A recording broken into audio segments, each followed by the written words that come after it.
बाद गोविंद जो राधा रानी के साथ वन में भ्रमण कर रहे थे, अचानक वो छोटे होने लगे। और छोटे होने लगे तो राधा रानी रोने लगी कि गोविंद आप अपनी माया का विस्तार हम पर क्यों कर रहे हैं। बोले राधे, अभी वो समय नहीं आया है, अभी मैं छोटा सा बालक हूं, तो मुझे मैया यशोदा के पास छोड़ करके आओ। मैया यशोदा के पास छोड़ करके आओ। और फिर वो बालक बन गए छोटे से, जैसे वो नंद बाबा से लिए थे, और वो जाकर पहुंचा दिए हैं यशोदा मैया के पास। और गोविंद धीरे धीरे आगे बड़ा होने लगे और उनकी लीला की चर्चा पूरे ब्रज में होने लगी। मैया यशोदा अशोक की पूजा करनी जाती है, तुलसी की पूजा करती है, तो गोविंद को भी अपने साथ लेकर जाती है। जब माताएं या पिता पूजन करने के लिए जाए तो अपने बालकों को साथ में लेकर के जाना चाहिए। ऐसा करने से बालक धार्मिक होगा, और जब बालक धार्मिक हो गया तो आप कोई उपकर्म करो या न करो, आप जरूर मुक्ति प्राप्त करोगे। जिसका पुत्र धार्मिक हो जाता है, पुत्री धार्मिक हो जाता, तो उसके यहाँ पाप नहीं आता है, पाप का प्रवेश बंद हो जाता है। तो चूंकि बच्चे हैं, बच्चे किसी भी आदत को बहुत जल्दी फॉलो कर लेते हैं, इसलिए लेते जाना चाहिए। तो मैया जिस तरह से पूजन करती हैं, पीछे से कन्हैया भी वैसे ही पूजन करते हैं। मैया स्तुति करती हैं तो कन्हैया भी स्तुति करते हैं। और जब जो स्तुति करते हैं तो गोपियों को जब पता चलता है तो ये चारों तरफ बात प्रचार होती है। सूरदास के शब्दों में, हरि आपने आंगन में कछु गावत, हरि आपने आंगन में कछु गावत, चरण तनक जनक चरणनी सोनाचत, तनक तनक चरणनी सोनाचत, मन ही रिझावत, हरि आपनो आंगन में कछु गावत। ए चर्चा हो जाता है कि गोविंद अब गाने भी लगे हैं। अब सभी गोपियां इस दृश्य को देखने के लिए तड़पने लगती है कि मैं उस दृश्य को देखूं कि गोविंद अपने छोटे छोटे नन्हे नन्हे पांवों से नाचते हैं और गाते हैं, तो कैसे लगते होंगे, कैसे लगते होंगे। जब मैया के सामने नाच लिए तो मैया पूजन के बाद प्रसाद दी, मिश्री दी, खाए, मीठा लगा, तो अब आ गए वो बाबा के पास कि मैया मिश्री दी तो बाबा भी मिश्री देंगे, और वो बाबा के पास नाचना शुरू कर दिए।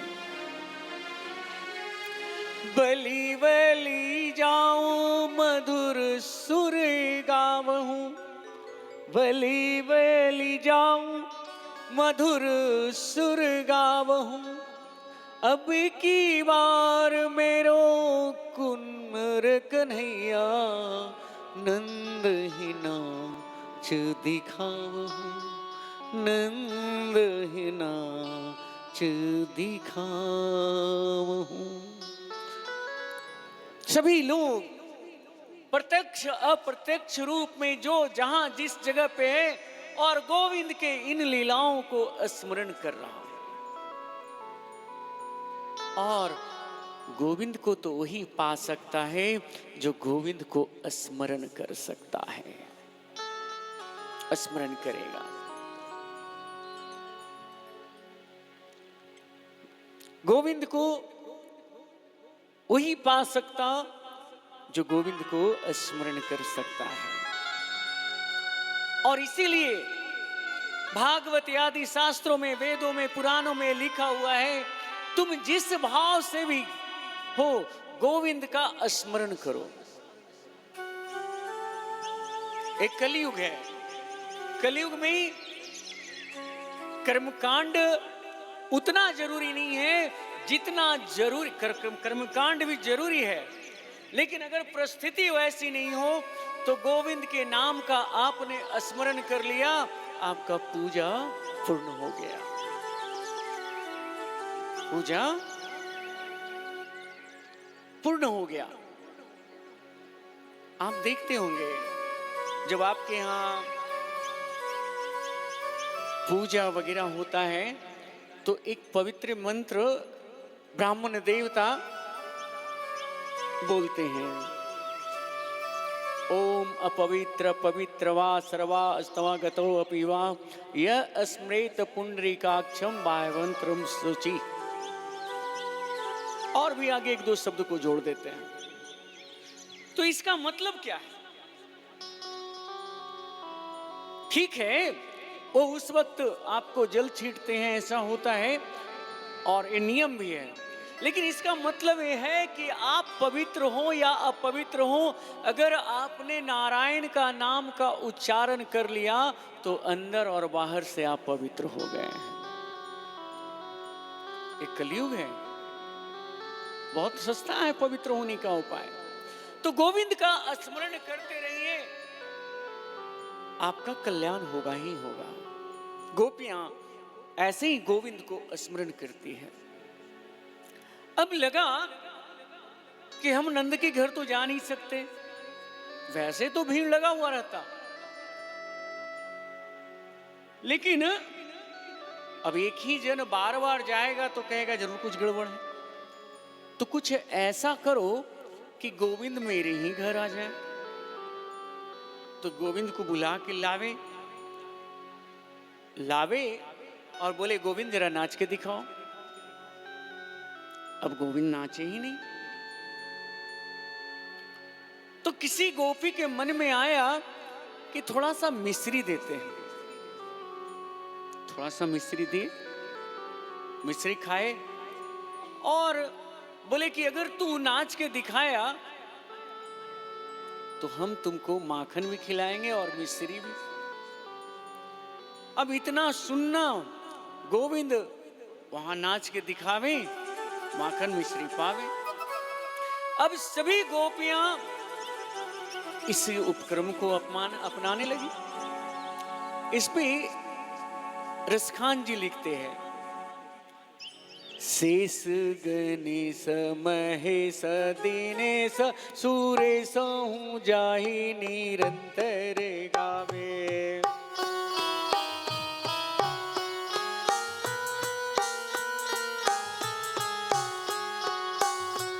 जाहि अनादि अनंत अखंड अछेद अभेद गुरुदेव बतावे।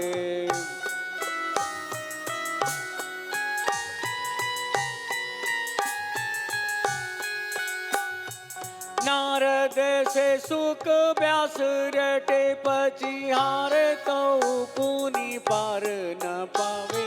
ताही अहीर की छोहरिया छछिया भरी छाछ पे नाच नचावे।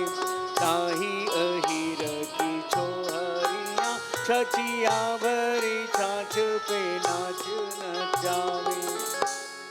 कहते कि जिसका ध्यान में शेष महेश गणेश दिनेश सुरेश वो कोई नहीं ला पाता, और उसको ये जो ब्रज की गोपियां हैं छछियावरी छाछ पे नाचे नचावे। वो थोड़े से चुल्लू में छाछ पिलाती हैं और उसके बाद नचा लेती है।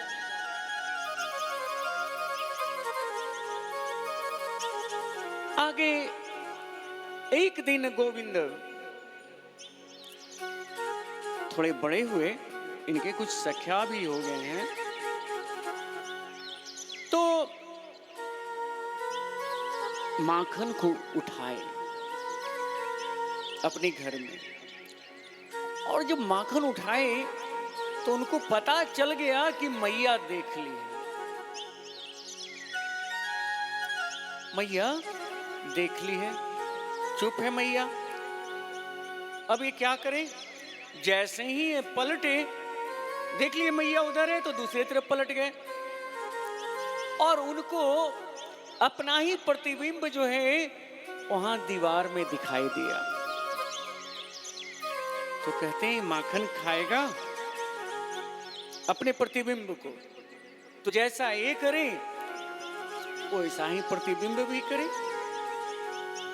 मैया सब देख रही,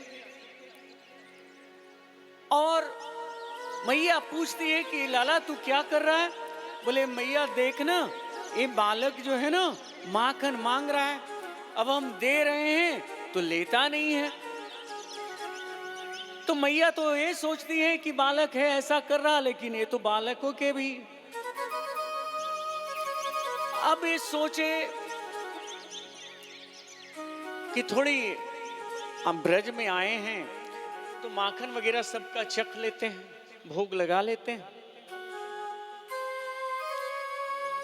तो अपने सखाओं के साथ बैठे हुए थे और अचानक कहे कि देख भैया तू लोग बड़ा दुबला दुबला लगता है, तुम्हारे घर में माखन मिश्री नहीं मिलते क्या? बोले अरे सब तो कंस के यहां चला जाता है, सब जाके कंस के यहां लोग बेच देते हैं, कंस की नगरी मथुरा जाता है। बोले तुम्हारे माता पिता तो बड़े निष्ठुर हैं, ठीक है वो अगर व्यवस्था नहीं करते तो हम ही व्यवस्था करेंगे। बोले लाला तू अपने घर से माखन खिलाओगे क्या? बोले ना, उसके लिए उद्योग करेंगे हम लोग। मतलब? तो जितने कंजूस हैं उनके घर में चोरी करेंगे। बोले पकड़े गए तो? बोले पकड़े जाएंगे ही नहीं। बोले कैसे नहीं पकड़े जाओगे? अरे एक दिन नहीं पकड़े जाओगे, किसी न किसी दिन तो पकड़े जाओगे। बोले एक मंत्र है जिसका जाप करते रहो, चोरी करोगे तो पकड़े नहीं जाओगे। तो बोले कि ऐसा होता है क्या? बोले हाँ है, ऐसा मंत्र है। वैसे आप लोग में से जो चोरी करना चाहते हैं, मंत्र तो हम भी जानते हैं, लेकिन आप भी भागवत में पढ़ के मंत्र याद कर लीजिए और प्रेम से चोरी करिए, पकड़े नहीं जाइएगा।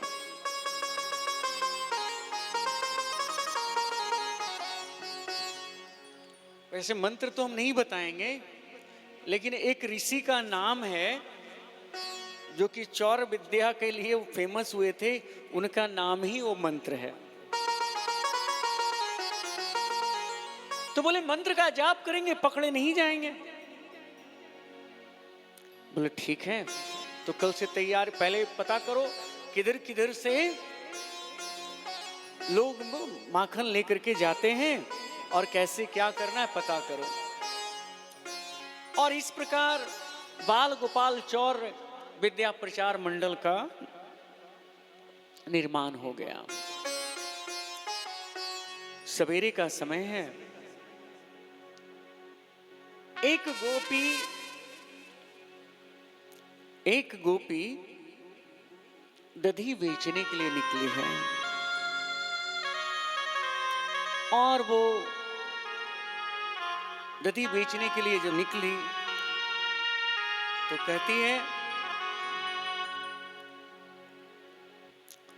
दधी ले लो, दधी ले लो, माखन ले लो, माखन ले लो। और इतनी तन्मयता हो गई कि बोलती है माधव ले लो, माधव ले लो, माधव ले लो। विक्रेतु कामा खिल गोप कन्या मुरारी पाद पित चित्त ब्रीत दद्यादिकम मोह वसाद वुचिद गोविंद दामोदर माधवेति। कहती है माधव ले लो, माधव ले लो। गोविंद का नींद खुला, अरे कौन मुझे बेच रही है। पहुंच गए उसके पास। तू मुझे बेच रही है? बोले आपको क्यों? बोले अभी तू बोल रही थी माधव ले लो, माधव ले लो। बोले नहीं, हम तो बोल रहे थे माखन ले लो, माखन ले लो।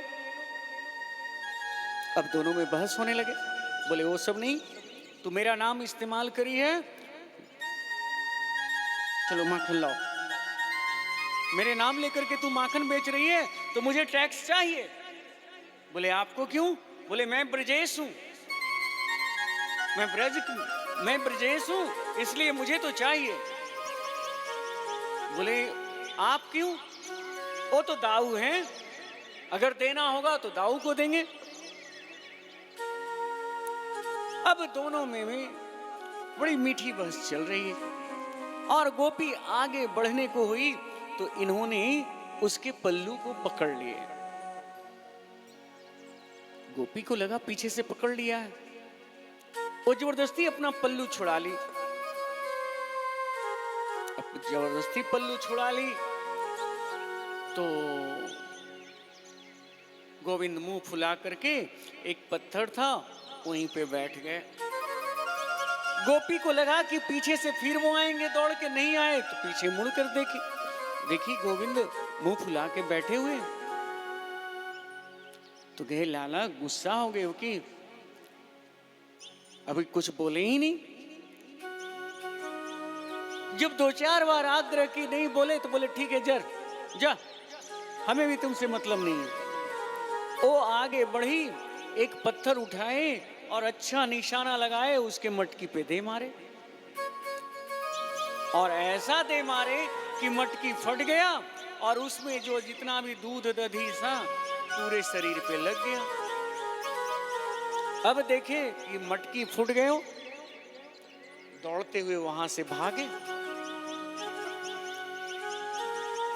जब भागे वो दौड़ते हुए अपने घर और जाकर मैया को कहे मैया एक गोपी है जिससे मुझे बहुत डर लगता है।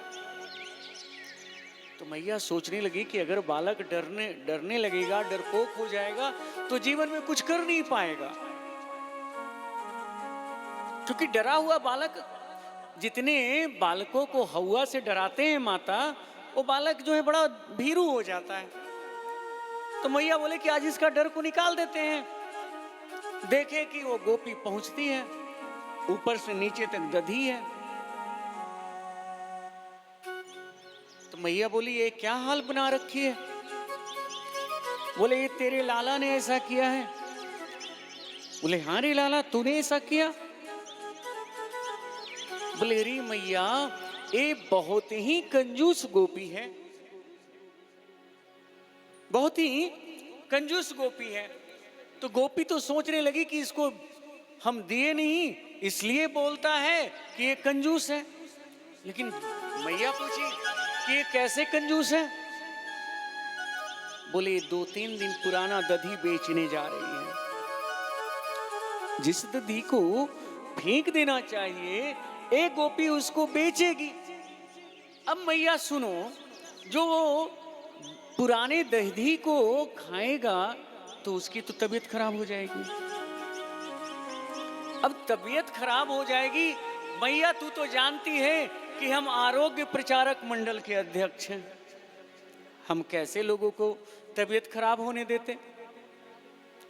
अब जो गोपी शिकायत क्या करेगी, वो हंसते हुए वहीं से लौट गई। हंसते हुए वो लौट गई। अगले दिन सवेरे उठे और एक सखा के घर में चले गए। गए तो देखते हैं कि कोई नहीं, उसका सखा सो रहा है। तो एक मटकी में, छोटी सी मटकी थी, उसमें माखन रखा हुआ था। तो जा करके वो उंगली से निकाल करके माखन का निरीक्षण किए, कैसा है क्या है। उसके बाद में उस बालक को गए उठाने के लिए, कह रही सवेरे सवेरे उठ करके पता करना था कौन कहां कैसे क्या ले जाता है लाता है, और तुम सोया हुआ है। जब नहीं उठने लगा तो दौड़ से चुट्टी काट ली।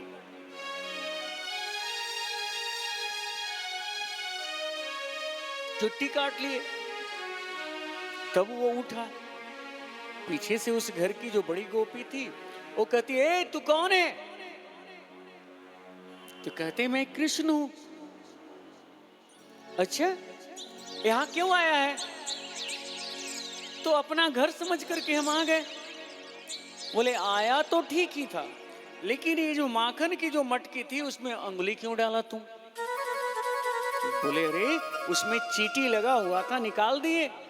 एक तो तेरे पे उपकार किए और उसके बाद तू ऐसा कर रही है।